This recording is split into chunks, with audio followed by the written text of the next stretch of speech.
valoriser son patrimoine et créer de la valeur, on passe à l'action avec Fabien sur Radio Grand Lac. Allez, bonjour à toutes et à tous et bienvenue pour une nouvelle émission de On passe à l'action où on a la chance d'accueillir une deuxième fois mon ami David Faravelon, avocat de métier et de profession. Bonjour David. Bonjour Fabien, bonjour à toute l'équipe. En tout cas, ravi de t'avoir parmi nous pour une deuxième fois. La première fois, c'était très très bien passé puisqu'on avait parlé un petit peu de la garantie d'actifs passifs et des clauses à garder en tête lors d'une opération de cession. Du temps à passer et puis également le type d'opération qu'on est en train de voir en haut de bilan, c'est-à-dire des opérations de transmission d'entreprise qui se passent. Et force est de constater que dans le contexte actuel dont on va discuter, on va parler un peu de ce contexte de transmission, on voit de plus en plus d'un côté des grands groupes qui ont le souhait de faire des opérations de croissance externe, c'est-à-dire d'acheter des sociétés pour accentuer leur développement, et on reviendra un peu sur l'impact de ce type et pourquoi. Pardon, pas l'impact, mais pourquoi ce type d'opération arrive dans le contexte et notamment l'élection de Trump. Et puis, si on est du point de vue des vendeurs, des TPE et des PME, ça veut dire aussi qu'on a des grands groupes qui viennent approcher des chefs d'entreprise de 15, 20 salariés, parfois 5, et qui veulent créer une association, entre guillemets. Et donc, ça appelle à toute une série de questions, parce que ce dont on va parler aujourd'hui, en fait, finalement, c'est le vivre ensemble. C'est comment on fait cohabiter un patron de TPE et un patron de PME avec un grand groupe, de manière à ce que tout le monde y trouve son compte et qu'on crée de la valeur.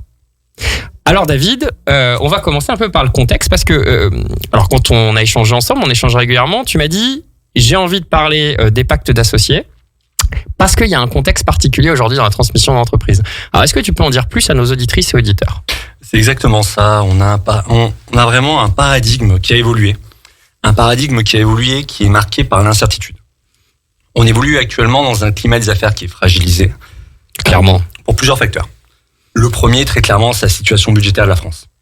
Situation budgétaire avec un budget 2025 qui est très difficilement négocié. On a donc un cadre réglementaire et fiscal qui est assez incertain. Bien sûr. Et donc, le résultat immédiat, c'est une baisse du moral des chefs d'entreprise. De dire, le moral en novembre, il est à 23%, selon le dernier baromètre pour Challenge, ce qui est très faible. C'est-à-dire qu'en termes de perspective, il y a une véritable incertitude pour les chefs d'entreprise. Comment faire évoluer son business dans un cadre où, en fait, les lois, la fiscalité peut évoluer à tout moment, et avec un budget 2025 qui, en novembre, n'est toujours pas bouclé. Alors effectivement, c'est vrai que on comprend déjà ces chefs d'entreprise qui ont vécu l'inflation, dont on a balayé d'un revers de main, qui ont vécu aussi l'augmentation corollaire du prix de l'énergie, qui voient aujourd'hui quelque part les sujets sociaux se passer. Et puis comme tu l'as dit très très justement, la France, rappelons-le, a 600 milliards. L'État français a 600 milliards à les trouver dans les 2 ans, entre combler son déficit budgétaire, payer le service de sa dette et se refinancer. Et donc, évidemment, le chef d'entreprise qui, lui, voit bien ses impôts sur les sociétés, ses impôts sur le revenu augmenter, se dit, j'espère que c'est pas moi qui vais être cette nouvelle variable d'ajustement. Très clairement, il y a un effort qui va être demandé aux entreprises. Un effort dont, en plus, aujourd'hui, on ne peut pas en dessiner les contours. À côté de cette situation budgétaire française, si on fait un petit pas de recul, la situation géopolitique n'est guère plus positive, avec des tensions, des incertitudes liées à la nouvelle administration Trump. On y reviendra. En France, si on revient en France, il y a cette levée de bouclier contre l'accord Mercosur avec l'Amérique latine. Donc, certaines filières craignent pour leur développement futur. Bien sûr. Et comme tu le disais, il y a l'inflation. Il y a l'inflation qui s'est stabilisée, mais avec un léger rebond tout de même en octobre. Donc, ce qui fait que c'est un sujet qui n'est pas encore totalement derrière nous, avec des taux d'intérêt qui commencent à baisser, mais qui restent élevés. Donc, le coût du développement est toujours élevé. Mais bon, à côté de ça, il y a tout de même des éclaircies, parce que le tableau n'est pas tout à fait noir. Ce qu'on observe, c'est que depuis 3 ans, on a plus d'1 million d'entreprises qui sont créées chaque année en France. Donc, on a un tissu entrepreneurial qui est vivant. À côté de ça, on a également... Tu comptes les influenceurs ou non? Les influenceurs, ça dépend. S'ils sont déclarés, s'ils sont en France et pas à Dubaï. Évidemment, on blague ici. Peu importe le business, un chef d'entreprise reste un chef d'entreprise. D'autant plus que sur ce million d'entreprises qui est créé, il y a pas mal de micro-entreprises.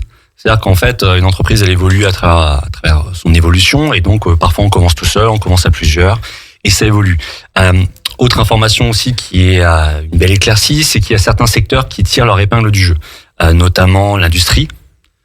Malgré ce qu'on peut en dire, elle se porte plutôt bien dans certains secteurs géographiques, l'hébergement, le commerce de détail, et il y a également la lame de fond de la transition énergétique. Qui est une de tes spécialités d'ailleurs. Une de mes spécialités et l'un de mes combats, et qui apporte une belle dynamique et de la création de valeur. La création de valeur, d'autant plus dans un contexte dans lequel la souveraineté énergétique devient cruciale.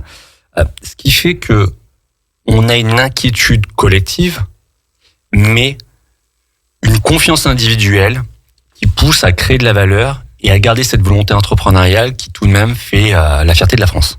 Exactement. Et c'est vrai que dans ce contexte-là, on voit vraiment arriver, comme on l'a dit en introduction, deux choses. On a les grands groupes qui ont envie d'accélérer leur développement parce que les taux d'intérêt sont bas, mais peut-être qu'ils ne le resteront pas. Pour les plus anciens qui nous écoutent, on sait que dans les années 70, après le premier choc pétrolier, les taux d'intérêt sont montés à des niveaux jamais vus. Margaret Thatcher les montra en Grande-Bretagne à 25%, Ronald Reagan à 18% aux États-Unis. Ça, c'est le point 1. Le point 2, c'est que la concurrence asiatique a jamais été aussi forte. Prenons l'exemple du marché asiatique. BYD est devenu le premier exportateur mondial d'automobiles. Toyota prend des parts de marché. La preuve, malheureusement, pour Volkswagen. Donc, on a une industrie, une concurrence internationale qui est de plus en plus forte. Et point 1 plus 2, même s'il y en a 2, ça nous donne quoi? Mais si on a 3, c'est que, en réalité, eh bien, les grands groupes savent qu'il pour aller chercher du chiffre d'affaires, il va falloir acheter d'autres boîtes pour accélérer son développement. Donc, on a aujourd'hui, c'est ce qu'on constate tous les deux, de plus en plus de grands groupes qui approchent des dirigeants de TPE, PME avec la volonté de leur dire, soit je vous rachète directement, soit, parce que quelque part, quand une entreprise, un grand groupe s'intéresse à une entreprise, c'est qu'elle s'intéresse souvent à l'homme clé. En lui disant, écoute, moi, ta boîte, elle me plaît, mais toi aussi. Et on l'a vu d'ailleurs dans une négociation, et sans citer son nom de famille, sans citer son entreprise, on lui passe un bonjour tout particulier. Un bonjour appuyé. Voilà, un bonjour appuyé à lui et à Giuliano, donc à Hervé et à Giuliano, on leur passe à tous les deux un bonjour très appuyé pour ce beau deal que nous avons tous réussi en équipe. Beaucoup de satisfaction et beaucoup de fierté. David, je pense que tu partages ces sentiments avec moi. Clairement. Et on voit bien que la question, c'est le vivre ensemble et acheter la concurrence. En tout cas, acheter du chiffre d'affaires. Et là-dessus, moi, David, en tant que conseiller d'un client, mais toi aussi en tant qu'avocat, va se poser la question de, je suis un grand groupe, je rachète souvent la majorité du capital, en tout cas prenons cette hypothèse-là, puisque tous les cas sont différents. Et donc je vais racheter 70% du groupe, enfin de la PME ou de la TPE d'un chef d'entreprise, et moi, grand groupe, je vais en avoir 70% de ce capital. Comment ça vit ça? Un grand groupe avec des process, une lourdeur administrative, des juristes, et un minoritaire qui n'a pas forcément l'habitude de ce genre de fonctionnement. Comment ça vit ça, David? Très clairement, c'est le vivre ensemble qui va faire la différence. C'est-à-dire qu'on a des intérêts qui sont distincts entre le grand groupe, les associés minoritaires qui généralement sont les fondateurs, qui ont un côté plus opérationnel. Et il y a tout de même de la création de valeur à aller chercher. C'est-à-dire que le grand groupe qui va chercher à développer un partenariat stratégique avec un entrepreneur va aller chercher la compétence, va aller chercher des perspectives de développement et parfois l'acquisition de 100% du capital. Mais entre le moment où il va y avoir l'entrée au capital, le rachat d'une participation de la part des fondateurs et potentiellement les 100%, il y a ce laps de temps, comme tu dis, où potentiellement on peut avoir du 70-30 ou d'autres équilibres. On va partager la maison. C'est-à-dire qu'avant, c'était que ma maison. J'avais accès libre au canapé et je pouvais regarder le match de rugby. Et là, il y a quelqu'un d'autre qui arrive et qui peut avoir envie de temps en temps de regarder autre chose à la télé. Et du coup, on va devoir concilier les intérêts, s'assurer que la gouvernance va pouvoir être pérenne, que les conflits, parce que qui dit intérêt divergent dit parfois opposition, seront réglés et en tout cas anticipés, et que s'il doit y avoir création de valeur, elle sera répartie de la manière la plus équilibrée possible entre les différentes parties selon qu'on ait des intérêts différents, qu'on ait un financement différent, parce qu'un grand groupe, c'est aussi des financements et un développement qui permet de faire passer à la société un cap différent. C'est-à-dire qu'on peut parfois avoir des sociétés en phase d'amorçage qui vont être en développement et qui vont devenir des succès industriels. Mais en tout cas, pour s'assurer de la pérennité du développement de ces sociétés, il faut s'assurer tout d'abord que les relations entre les associés elles-mêmes puissent être pérennes. Exactement. Alors, on sait très bien que autant le partage des profits passés est rarement un problème, autant le partage des profits présents et futurs donne toujours lieu à des débats houleux. Et là-dessus, donc, on va rester dans cet exemple-là. Moi, je suis chef d'entreprise, j'ai envie d'accélérer le développement de ma boîte et en même temps, j'ai envie de réaliser le fruit du travail que j'ai fait il y a quelques dizaines d'années. Et il y a un grand groupe qui me propose de me racheter 70%. Et moi, j'ai 3 grandes questions auxquelles j'espère, David, tu vas pouvoir répondre. La première, c'est celle que tu as dit. Je vais les énumérer, puis après, je te laisserai répondre si tu le veux bien. La première, c'est OK, je suis plus majoritaire, donc quelque part, j'ai plus la priorité sur le canapé. Mais dans quelle mesure je vais pouvoir quand même profiter de cette création de valeur et pas être considéré simplement comme un actionnaire minoritaire? Ça, c'est ma première question. Ma deuxième question, c'est que jusqu'ici, si j'ai réussi à développer mon entreprise, c'est parce que j'ai pu appliquer ma méthode, ma manière de faire, ma manière de me comporter avec mes fournisseurs, ma manière de me comporter avec mes clients, les dépanner parfois un dimanche soir sans respecter les process internes. Par exemple, si j'étais à une concession automobile, le dimanche soir, de temps en temps, si j'avais un de mes clients qui était coincé, qui avait un de ses camions coincé au fin fond de la Suède, je me débrouillais pour trouver un confrère en Suède qui lui dépannait d'un camion. Je faisais des jolis cadeaux à mes fournisseurs. Je les emmenais régulièrement voir, par exemple, l'En Avant Guingamp, les matchs de l'En Avant Guingamp. Je faisais plein de petits... Et je gérais mes gars, mes salariés, comme si c'était des membres de ma famille, à ma manière. Dans quelle mesure, maintenant que je suis plus chez moi, je vais pouvoir continuer à le faire? Et après, le troisième point, c'est... Et si on s'entendait pas? Parce qu'on s'est parlé, on a échangé. Et si ça marchait pas entre nous? C'est-à-dire que si au bout d'un moment, je me disais que finalement, j'étais bien content d'avoir pris un peu de cash et que je voulais partir faire autre chose, comment je peux faire pour m'en sortir proprement, sans y laisser des plumes, si jamais il y avait un petit conflit. Donc voilà, c'est les 3 questions que j'ai. On m'a recommandé, David Faravelon, parce qu'on m'a dit que vous étiez un très très bon avocat. Et du coup, moi, je suis un chef d'entreprise avec plein de potentiel, j'ai plein d'idées et je défends ma famille et surtout mes salariés. Alors comment on fait? Alors la réponse, elle tiendra en 2 mots. Le pacte d'associés. C'est-à-dire que cette nouvelle relation qui se crée, c'est-à-dire ce positionnement en tant que minoritaire, c'est un positionnement qu'il faut sécuriser. C'est-à-dire que avant, vous étiez dirigeant, vous aviez les manettes de la société, vous aviez la pleine mesure de son exploitation, de son développement, et aujourd'hui, il va falloir composer avec un associé majoritaire, qui est majoritaire en capital, donc dans les décisions à prendre, et donc il faut cadrer 3 aspects. Le premier, c'est la gouvernance. La gouvernance, ça veut dire s'assurer que soit l'industriel vous laisse les manettes et vous laisse avancer, mais naturellement anticiper qu'il aura des garde-fous. C'est-à-dire que sur certaines décisions d'exploitation stratégique, l'industriel va souhaiter soit avoir un veto, soit si vous êtes côté, effectivement, ce côté minoritaire, en fait, vous allez vouloir vous assurer que l'industriel ne prenne pas certaines décisions qui vont à l'encontre de l'histoire de la société, du développement que vous pensez être le plus pertinent pour son évolution, et s'assurer également que les bonnes décisions soient prises. Donc, c'est-à-dire qu'il va falloir régler, affiner les règles de fonctionnement de la société. Ça peut être par exemple en créant un comité stratégique qui sera un organe dans lequel vous pourrez vous retrouver avec l'associé industriel, le grand groupe, pour pouvoir justement évoquer le développement de la société, évoquer les grandes décisions et surtout prendre les décisions d'exploitation de manière collective. Le deuxième point, c'est s'assurer que effectivement le paradigme change. C'est-à-dire que le grand groupe, il va également vouloir ce pacte d'associés parce qu'il va vouloir comprendre comment fonctionne la société, il va vouloir comprendre ce qui se passe. Et donc, vous connaissez la société, vous en avez eu les manettes, il va vous demander de l'information.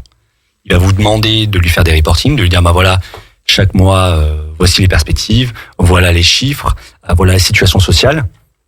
C'est de l'information.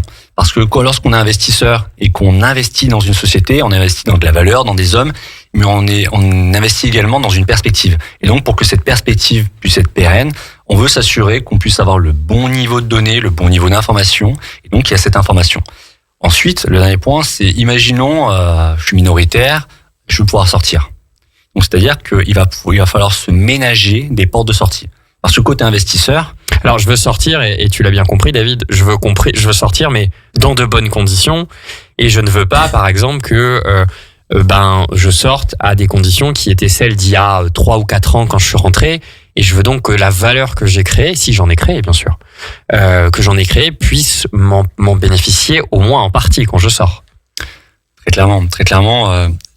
Dans cette situation, il va falloir également anticiper toutes les modalités liées au transfert des titres. C'est-à-dire que autant le grand groupe que l'associé minoritaire a tout intérêt à ce que cette phase soit balisée. Le grand groupe, très clairement, il va pas vouloir que vous sortiez tout de suite. Il va se dire, vous êtes incontournable, la valeur repose en partie sur vos épaules. J'aime beaucoup ce mot, je suis incontournable. Je prends. Mais comme tu le sais, on peut être incontournable mais pas irremplaçable. Exactement. Donc côté... On peut être incontournable, pas irremplaçable et sur un siège éjectable. Également. Et scier la branche sur laquelle on est assis. Exact. Et donc dans ce genre de situation, le grand groupe va vouloir avoir lui aussi des portes de sortie pour pouvoir vous faire sortir. Donc en fait, toute cette partie transfert des titres va être extrêmement réglementée, va être en tout cas cadrée dans le pacte d'associés. Ça va être des clauses d'inaliénabilité, ça veut dire que le grand groupe va se dire moi vous m'avez vendu un business plan à 5 ans. Pendant 5 ans, vous ne sortez pas. Ça va être aussi des situations dans lesquelles vous allez quand même vouloir avoir du cash parce que vous avez des projets familiaux, vous avez une envie d'acheter une belle maison. Donc ça va être des clauses de respiration pour leur dire ok, je ne sors pas pendant 5 ans, mais je veux pouvoir être racheté à hauteur d'un certain pourcentage de mes titres, par exemple 5%, pendant cette période de 5 ans. Ça peut être également des situations dans lesquelles malheureusement ça se passe mal, des pépins de la vie, des imprévus, une incapacité. Vous voulez que vos titres puissent être cédés. Demain, imaginons par extraordinaire, vous êtes malade, maladie grave, il faut que vous puissiez avoir de la valeur pour que vos proches puissent potentiellement en profiter. Mais c'est aussi des situations dans lesquelles, imaginons vous vous comportez mal, il faut que le grand groupe, de son côté, puisse se dire, s'il s'est mal comporté, je le vire, mais non seulement je le vire de ses fonctions opérationnelles, mais je le vire également du capital. Parce que il n'y a rien de pire que virer un opérationnel et de le garder au capital. Je te fais même pas le dessin.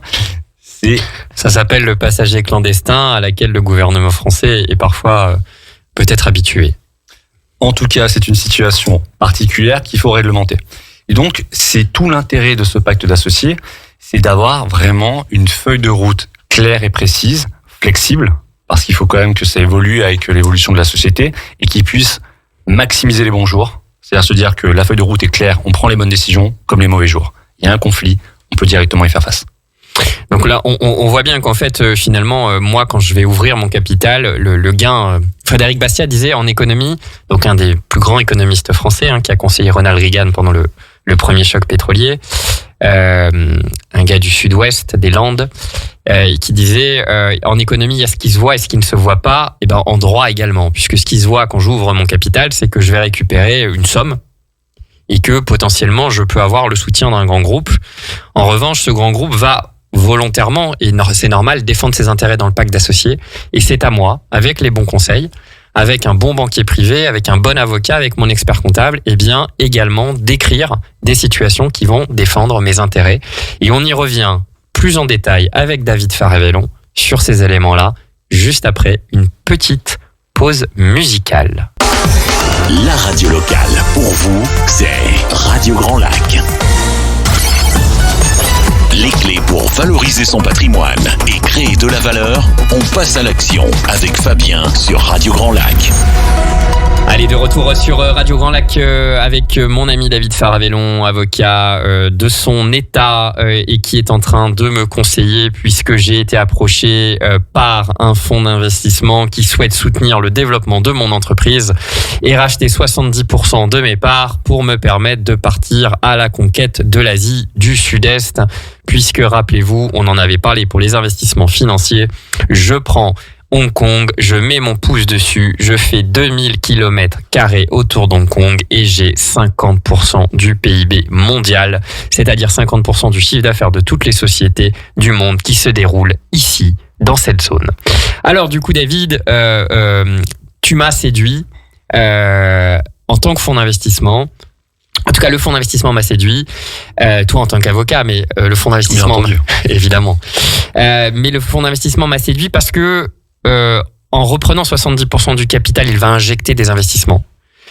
En reprenant 70% du capital, il va me partager son réseau parisien, son réseau international, des gens très compétents dans mon métier, un DAF de très bonne qualité, un directeur opérationnel qui pourrait m'aider, des idées pour aller acheter des concurrents, et même des spécialistes de mon métier technique que je ne connaissais pas.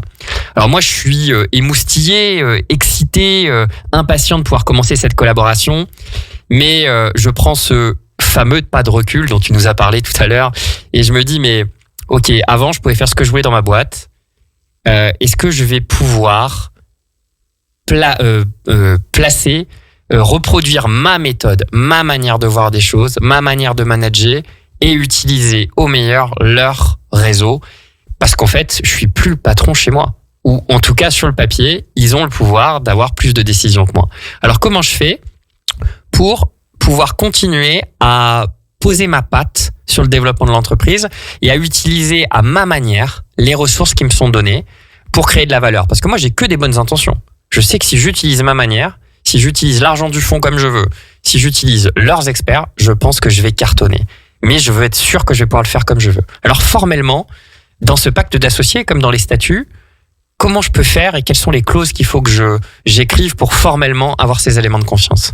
Alors, la première chose à avoir en tête, lorsque un fonds d'investissement rentre dans une société, la première chose qu'il fait, lorsqu'il pose le premier pied sur le pas de porte, c'est se poser la question de savoir quand est-ce que je vais sortir et à quel retour sur investissement je vais sortir. Donc, ce mindset, il faut l'avoir en tête. L'avoir en tête pour se dire qu'en fait, le fonds d'investissement est là pour vous pousser à vous développer, mais aussi à créer de la valeur. Donc, sur le papier, ce que vous avez en tête, cette volonté de développer, ce plan d'action, il est parfait. Il est parfait. D'ailleurs, c'est sur ce business plan, sur ces projections qui ont été présentées, que le fonds d'investissement a été séduit lui également. Pour autant, le fonds d'investissement veut s'assurer que les décisions qui vont être prises ne seront pas des décisions qui seront prises avec un niveau de risque trop élevé, qui sont susceptibles de faire courir un risque de développement à la société ou même de perte de valeur ou d'exposition par rapport au montant investi qui soit trop élevé. C'est la raison pour laquelle, généralement, ce qui est mis en place dans la société, c'est ce qu'on appelle un comité stratégique. Dont tu nous as parlé en première partie d'émission. Voilà. Le comité stratégique, c'est l'organe qui a vocation à contrôler l'action des dirigeants. Alors, je vais te poser une question, David. Du coup, c'est que je comprends bien cette histoire de comité stratégique. Mais je vais toujours être minoritaire, moi, dans ce comité stratégique. Donc, même si je présente ma manière de faire le développement. Par exemple, j'ai une super conviction. Je pense que si on fait un business et qu'on développe un business au Cambodge, et spécialement dans une région du Cambodge, le sud-est, je pense qu'on va cartonner. Par contre, il faut investir pendant 1 ou 2 ans et accepter de pas gagner de l'argent. Donc, je vais le présenter au comité stratégique. Sauf que le comité stratégique, moi, j'ai que 30% des voix, normalement. Et c'est là où justement, c'est tout un travail, parce que qui dit pacte d'associés dit liberté contractuelle. Donc dans un pacte d'associés, on peut être décorrélé du pourcentage de capital qu'on détient. Le 70-30 peut disparaître. D'accord. C'est-à-dire que le comité stratégique, il a vocation à contrôler l'action des dirigeants et donc à se prononcer sur des décisions d'exploitation qui sont stratégiques. C'est ce qu'on appelle justement les décisions les plus importantes. Il y a une liste, parfois un inventaire à la Prévert qu'on peut retrouver dans les pactes. Et à ce niveau-là, ce qu'il faut, lorsqu'on est minoritaire, qu'on est l'opérationnel, c'est trouver le moyen de dégager des décisions sur lesquelles on n'aura pas besoin forcément d'avoir l'accord de l'investisseur. Donc, c'est-à-dire que cette liste, il faut pouvoir parfois la réduire pour que, d'un point de vue opérationnel, il puisse y avoir de la marge de manœuvre. Et également, dans l'autre sens, c'est-à-dire que si le fonds d'investissement trouve que le Cambodge, c'est très sympa, mais qu'il préfère le Canada, vous puissiez avoir un droit de veto dans certaines situations pour dire non, le Canada, c'est non. J'adore le hockey. J'adore le sirop d'érable si je pousse un peu plus loin la caricature. Mais pour autant, moi, mon plan de développement, c'était le Cambodge. Donc, en fait, il faut être en mesure d'avoir des contre-pouvoirs. Il faut se poser cette question-là et en fait, il faut le rédiger dans le pacte d'associés, éventuellement dans les statuts et formaliser ça pour finalement lister ce que je vais pouvoir faire et ce que je vais pas pouvoir faire, ce que je vais pouvoir bloquer, ce que je vais pas pouvoir bloquer. Et c'est vrai que moi, en tant que chef d'entreprise, je me posais la question de me dire, bah voilà, j'aimerais bien être capable d'embaucher un commercial jusqu'à tant de salaire, faire tant de crédits jusqu'à tant de montants. Et ça, c'est des choses qu'on peut définir du coup dans ce pacte d'associés et éventuellement le mettre à l'ordre du jour des comités de décision stratégique. Très clairement, dans ces fameuses décisions stratégiques, généralement, on établit des seuils. C'est-à-dire que pour certaines décisions, par exemple l'embauche d'un nouveau salarié, on va prévoir qu'au-dessus d'un certain seuil, donc un certain montant, il faudra directement passer devant le comité stratégique. Mais en revanche, en dessous de ce seuil, en fait, le dirigeant aura les mains libres. Donc, c'est-à-dire qu'il faut trouver le bon niveau de granularité pour avoir le montant qui, d'un point de vue opérationnel, permette à la société de se développer sans avoir des réunions du comité stratégique qui se tiennent toutes les semaines. C'est-à-dire que la réunionnite, ça ne marche pas forcément lorsqu'on a les mains dans le business et qu'on veut développer. Il faut donner ce soupçon d'espace pour que le dirigeant puisse se développer de manière à créer de la valeur. Mais en même temps, justement, côté fonds d'investissement, côté investisseur, préserver, se dire qu'en fait, lorsqu'on dépasse un certain montant, en fait, ça devient stratégique. Et là, il faut qu'il y ait une discussion et qu'on se mette tous autour de la table et le cas échéant, prévoir les cas de blocage. Oui, puis c'est aussi pour le dirigeant à ce moment-là, si on prend, puisque c'est vrai que souvent la négociation de pacte d'associés, c'est un peu vécu comme une guerre. Hein. Alors c'est vrai qu'on a les deux extrêmes. Hein. Je pense que tu seras d'accord avec moi. On a les deux extrêmes. On a le template, c'est-à-dire le modèle tout fait qu'on signe, qui veut rien dire parce qu'en fait chaque société est différente, chaque dirigeant est différent, et en fait on passe sur le sujet comme si c'était un non-sujet, alors qu'en réalité c'en est un vrai. Et c'est un peu le principe de ce qu'avait dit Toynbee, l'historien, qui disait, vous savez, quand vous avez un problème, si vous le traitez pas, il revient un peu plus tard 2 fois plus fort. Et puis si vous le traitez toujours pas, il revient plus tard et encore plus fort, jusqu'au jour où il finit par massacrer ou détruire votre projet. Donc c'est un peu ça. On a des modèles. Des fois on se dit finalement le problème on va l'avoir dans quelques temps et ça va peut-être mettre à difficulté la boîte. Et puis des fois c'est un affrontement, on se bat à la virgule. Et c'est vrai que ce qu'il faut dire et souligner dans ce que tu dis, et très judicieusement, c'est que c'est aussi une protection parfois pour le dirigeant, parce que parfois il a jamais eu autant de capitaux à gérer. Ce comité stratégique, ça va être un peu déjà, premièrement, pour le protéger, lui, le dirigeant, qui, rappelons-le, va souvent rester directeur général, donc exposé pénalement, et en tout cas pas dans tous les cas, mais qui va le faire, possiblement. Et deuxième point, pour lui donner un peu de contrepoids, parce que quelque part, à un moment donné, le fonds d'investissement doit jouer son rôle de sparring partner, ou l'industriel, c'est-à-dire, à un moment donné, le préparer au combat. Et même si on adore la boxe ici, comme vous l'avez compris, mais c'est vrai que plus l'entraînement est difficile, plus le combat est facile. L'entraînement, c'est avec le fond, et gagner les marchés, c'est le combat. C'est très clairement ça. C'est-à-dire que lorsqu'on on parle de partenariat stratégique, on est sur une notion de partenariat. C'est-à-dire que parfois c'est très mal vécu parce que côté opérationnel, on a le sentiment de se faire rouler dessus. Clairement, on peut avoir parfois le sentiment de se faire rouler dessus, d'avoir un pacte avec des clauses qui sont d'ores et déjà définies, des pratiques de marché qui sont imposées. On peut avoir le sentiment qu'il n'y a pas de flexibilité. Et c'est là justement qu'il faut essayer de chercher de l'agilité. C'est-à-dire qu'un pacte qui est trop rigide, un pacte qui est pompé sur ce qui se fait par ailleurs, qui n'est pas adapté à la situation des associés, au secteur d'activité, à la typologie même des actionnaires, parce que parfois entre un grand groupe et un fonds d'investissement, il n'y a pas les mêmes intérêts. Et parfois même, alors là, ça va peut-être nous faire sourire, mais selon les pays, on l'a bien vu récemment, lorsqu'on a eu à avoir une opération en Espagne, les pratiques selon les pays ne sont pas les mêmes. Donc, c'est-à-dire que selon même la nationalité, on peut avoir des choses différentes. Donc, le pacte d'associés, c'est vraiment un outil stratégique qui touche à l'intime, qui touche au sensible, au stratégique, et qui nécessite d'avoir un accompagnement vraiment adapté, c'est-à-dire à tous les niveaux, que ce soit du banquier d'affaires jusqu'à l'avocat, pour que chacun des intérêts de chaque partie puisse être parfaitement cadré. Ouais, je partage et je te rejoins totalement. Je pense que ce qu'il faut bien entendre, c'est que, comme le dirait un proverbe chinois, pour bien comprendre les problématiques de quelqu'un, il faut être rentré dans ses baskets pendant au moins 3 semaines. En fait, le grand groupe, lui, il n'est pas arrivé là par hasard. Il est arrivé là avec une discipline militaire. Il a industrialisé des process. Il applique une méthode qui est vue et répétée, avec une manière de fonctionner et une organisation qui lui convient bien, qu'il a amené au grand groupe. Quand on fait plusieurs milliards d'euros de chiffre d'affaires, forcément, on a une méthode propre. Et d'un côté, le dirigeant, lui, il a le génie créateur. Par définition, c'est un peu le chaos, mais ça fonctionne comme ça.